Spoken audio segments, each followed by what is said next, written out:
Welcome back to एनजीकॉन academy students. और angular velocity के बाद जो हमारा नेक्स्ट टॉपिक है वो है एंगुलर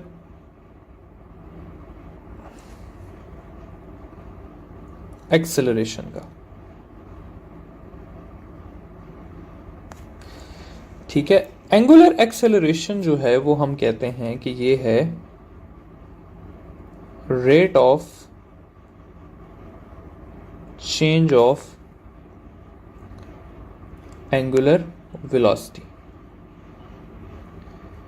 ठीक है, यानी कि इसका साइन अल्फा है तो अल्फा इक्वल है मेरे पास डेल्टा ओमेगा बाय टी के, या इसको मैं ऐसे भी लिख सकता हूं omega F minus omega I divided by T.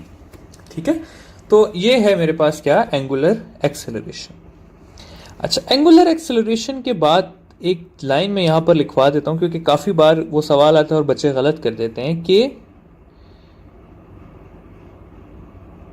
Angular acceleration is 0 if omega is constant. ठीक है, या अगर मैं सिंपली लिख दूं यूनिफॉर्म सर्कुलर मोशन, तो यूनिफॉर्म सर्कुलर मोशन में अल्फा क्या है मेरे पास, वो 0 है क्योंकि ओमेगा क्या है, वो कांस्टेंट है। अच्छा, अगर यूनिट की बात की जाए तो इसका यूनिट जो है वो आता है ऐसा यूनिट रेडियन पर सेकंड स्क्वायर। डायमेंशंस की बात की जाए तो डायमेंशंस जो हैं इसके वो है t-2, और अगर और यूनिट की बात की जाए तो वो आ जाते हैं मेरे पास revolution per minute square, cycles per minute square, degree per second square, और इसी तरह के और यूनिट्स आ जाते हैं। अच्छा, डायमेंशन से मुझे याद आया कि एक चीज मैं आपको बताना भूल गया था कि थीटा एंगुलर डिस्प्लेसमेंट ये एक ऐसी क्वांटिटी है जो कि यूनिट रखती है लेकिन कोई डायमेंशंस नहीं रखती। ठीक है, तो ये एक वाहिद क्वांटिटी है किताब में जिसके यूनिट है लेकिन उसका कोई डायमेंशन नहीं है। और इसके मुकाबले में स्ट्रेन एक ऐसी क्वांटिटी है जिसका ना ही कोई यूनिट है और ना ही कोई डायमेंशंस है। ठीक है, तो ये दो एक्स्ट्रा चीजें मुझे याद आ गई, मैंने कहा आप लोगों को बता दूं। अच्छा, यूनिट के बाद जनरल सी डेफिनेशन के बाद आते हैं एंगुलर एक्सेलरेशन के डायरेक्शन पे, जो कि इसका काफी इंपॉर्टेंट पार्ट है। ठीक है, डायरेक्शन ऑफ एंगुलर एक्सेलरेशन बहुत मैटर करता है।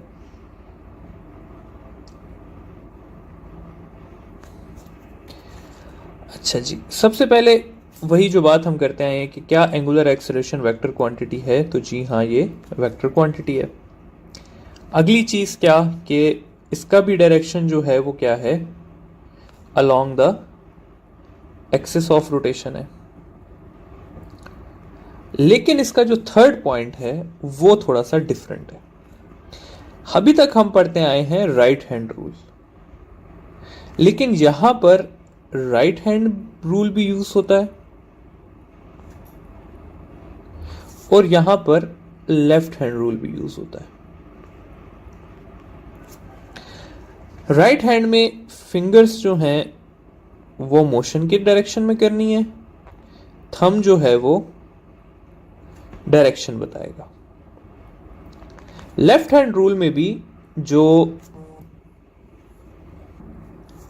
फिंगर्स हैं आपकी वो डायरेक्शन ऑफ मोशन में रखनी है, और जो थंब है वो आपको डायरेक्शन बताएगा। ठीक है, अब सवाल ये पैदा होता है कि कब हमने राइट हैंड यूज करना है, कब हमने लेफ्ट हैंड यूज करना है।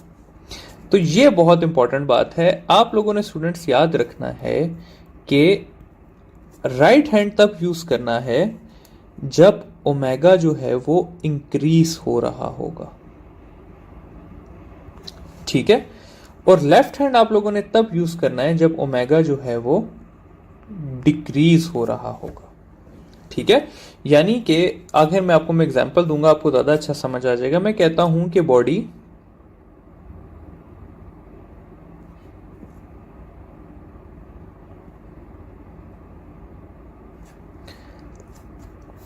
इस तरह से घूम रही है, ठीक है। और आपने दूसरे केस में भी मैं कह देता हूं कि बॉडी इसी तरह से घूम रही है।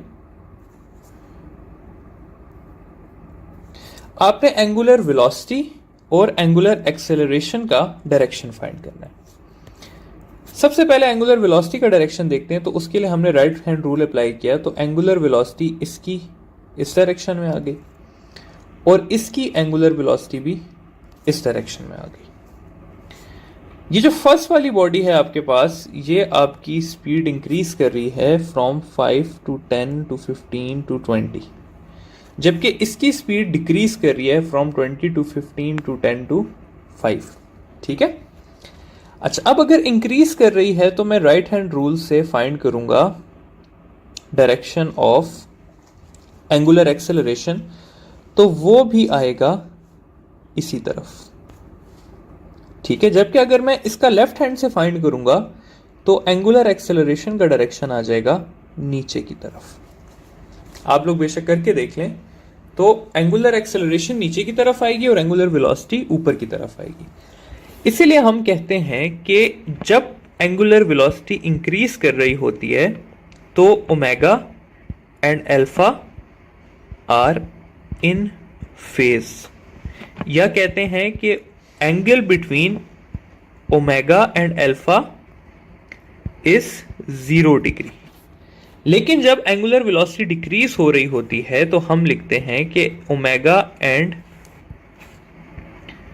Alpha are pi out of phase, यानी कि 180 डिग्री,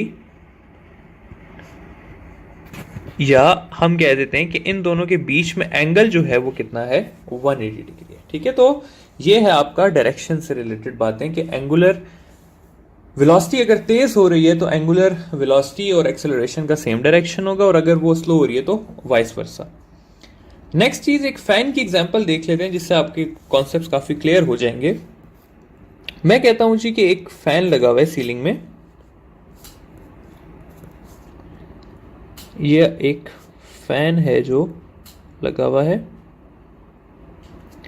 ठीक है। और ये फैन जो है ये हमेशा